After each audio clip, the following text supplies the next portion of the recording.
নমস্কার বন্ধুরা, SB academic সেন্টারের প্রত্যেকটা ছাত্রছাত্রীকে স্বাগত। আজকে আমি উচ্চ মাধ্যমিকের রাষ্ট্রবিজ্ঞান সাজেশন দিচ্ছি। প্রত্যেকটা ছাত্রছাত্রী কিন্তু রিকোয়েস্ট করেছিল যে স্যার আপনি উচ্চ মাধ্যমিকের রাষ্ট্রবিজ্ঞান সাজেশন দিন। তো দেখো আজকে আমি উচ্চ মাধ্যমিকের রাষ্ট্রবিজ্ঞান সাজেশন দিচ্ছি। তো দেখো আমি যে সমস্ত প্রশ্নগুলো সিলেক্ট করেছি, তো দেখো 540 নম্বরের প্রশ্ন কোনগুলো আসতে চলেছে তোমাদের আমি দেখাচ্ছি। প্রথম যে প্রশ্ন আছে, প্রথম প্রশ্ন তোমরা দেখে নাও, খুব সুন্দর করে সলভ করে দিচ্ছি। প্রথম প্রশ্ন বলেছে যে ক্ষমতা বলতে কী বোঝো, ক্ষমতার মূল উপাদানগুলি সংক্ষেপে আলোচনা করো, অথবা জাতীয় স্বার্থ কাকে বলে, জাতীয় স্বার্থের বিভিন্ন উপায়গুলি লেখো। 2 নম্বরের প্রশ্ন সিলেক্ট করছি উদারনীতিবাদ কাকে বলে, উদারনীতিবাদের বৈশিষ্ট্যগুলি আলোচনা করো, তার সঙ্গে গান্ধীজির সত্যাগ্রহ তত্ত্বটি আলোচনা করো। খুবই গুরুত্বপূর্ণ, এখান থেকে কিন্তু 100% কিন্তু পরীক্ষায় দিচ্ছে। মার্ক্সবাদও কিন্তু খুবই ইম্পর্টেন্ট বলে আমি মনে করি। তো দেখো তারপরে প্রশ্ন কি বলেছে, তারপরে প্রশ্ন বলেছে 3 প্রশ্ন, ভারতের রাষ্ট্রপতির ক্ষমতা ও কার্যাবলী ও পদমর্যাদা উল্লেখ করো, অথবা অথবা ভারতের কোনো একটি অঙ্গরাজ্যের মুখ্যমন্ত্রীর ক্ষমতা ও পদমর্যাদা আলোচনা করবে, মানে ক্ষমতা ও পদমর্যাদা আলোচনা করে, এটাও কিন্তু খুবই গুরুত্বপূর্ণ। তারপরে প্রশ্ন ভারতের আইনসভার গঠন ও ক্ষমতা কার্যাবলী আলোচনা করে, এই কোশ্চেনটাও কিন্তু আমরা সিলেক্ট করেছি। তারপরে দেখো ভারতের সুপ্রিম কোর্টের গঠন কার্যাবলী আলোচনা করো এবং ভারতের বিচার ব্যবস্থার বৈশিষ্ট্য আলোচনা করো। তো দেখো যে সমস্ত প্রশ্নগুলো দিচ্ছি, এই সমস্ত প্রশ্নগুলো কিন্তু 100% তোমাদের পরীক্ষা দিচ্ছে। দেখো আবার দেখো ক্ষমতা কাকে বলে, ক্ষমতার মূল উপাদানগুলি আলোচনা করো। বিশ্বায়ন কাকে বলে, বিশ্বায়নের প্রকৃতি লেখো। উদারনীতিবাদ বলতে কী বোঝো, উদারনীতিবাদের মূল বৈশিষ্ট্যগুলি লেখো। 3 প্রশ্ন ভারতের রাষ্ট্রপতির ক্ষমতা ও পদমর্যাদা আলোচনা করো, অথবা ভারতের যে কোনো একটি অঙ্গরাজ্যের মুখ্যমন্ত্রী পদমর্যাদা আলোচনা করো। খুব ইম্পর্টেন্ট কোশ্চেন বলে সিলেক্ট করেছি আমি। দেখো তারপরে কী কোশ্চেন সিলেক্ট করেছি, ভারতের পার্লামেন্টের ক্ষমতা, ঠিক আছে, এই পার্লামেন্টটা ভালো করে পড়তে হবে এবং তার সঙ্গে ক্ষমতা ও কার্যাবলী, ভারতের পার্লামেন্টের ক্ষমতা ও কার্যাবলী, ঠিক আছে, এটা পড়তে হবে।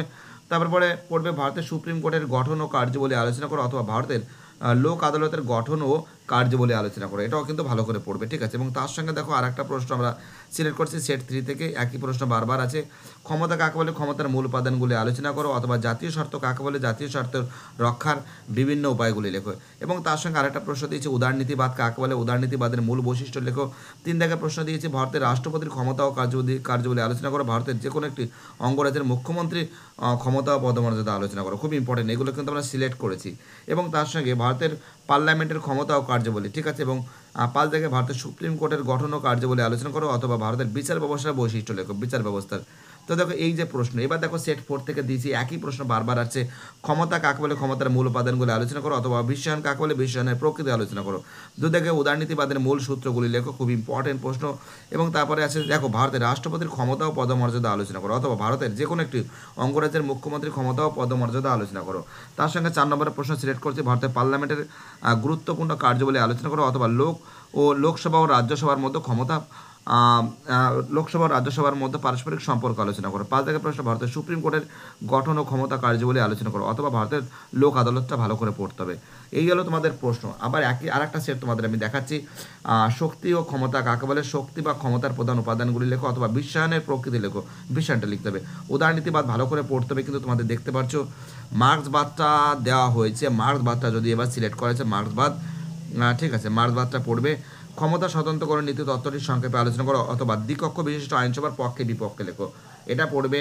এবং তার সঙ্গে দেখো এখানে দেওয়া আছে ভারতের রাষ্ট্রপতির ক্ষমতা ও পদমর্যাদা আলোচনা করো, অথবা ভারতের কোনো একটি অঙ্গরাজ্যের মুখ্যমন্ত্রী ক্ষমতা ও পদমর্যাদা লেখো। 5 প্রশ্ন ভারতের পার্লামেন্টের ক্ষমতা ও কার্যাবলী আলোচনা করো। তো দেখো এই যে সেটগুলো দিচ্ছি, এই সেটগুলো কিন্তু তোমরা ভালো করে পড়বে, ঠিক আছে। দেখো একই জিনিস বারবার আসছে, ক্ষমতা দিয়েছে, উদারনীতিবাদ দিয়েছে, রাষ্ট্রপতি দিয়েছে, মুখ্যমন্ত্রী দিয়েছে, ঠিক আছে, একই প্রশ্ন বারবার আসছে, তোমরা দেখেই বুঝতে পারছো। এবং পার্লামেন্টের ক্ষমতা ও কার্যাবলী এবং পশ্চিমবঙ্গের বিধানসভার অধ্যক্ষের ভূমিকা আলোচনা করো, ভারতের বিচার ব্যবস্থার বৈশিষ্ট্য লেখো, সুপ্রিম কোর্টের গঠন ও কার্যাবলী, এই সমস্ত প্রশ্নগুলো কিন্তু তোমরা কিন্তু ভালো করে পড়বে। বাই টাটা, সবাই ভালো থাকবে। ভিডিওটি দেখার জন্য এসবি একাডেমিক সেন্টারের তরফ থেকে প্রত্যেকটা ছাত্রছাত্রীকে জানাই অসংখ্য ধন্যবাদ। সুস্থ থাকো, ভালো থাকো, চ্যানেলের সঙ্গে যুক্ত থাকো, এটাই আমার একান্ত অনুরোধ তোমাদের কাছে। Bye tata.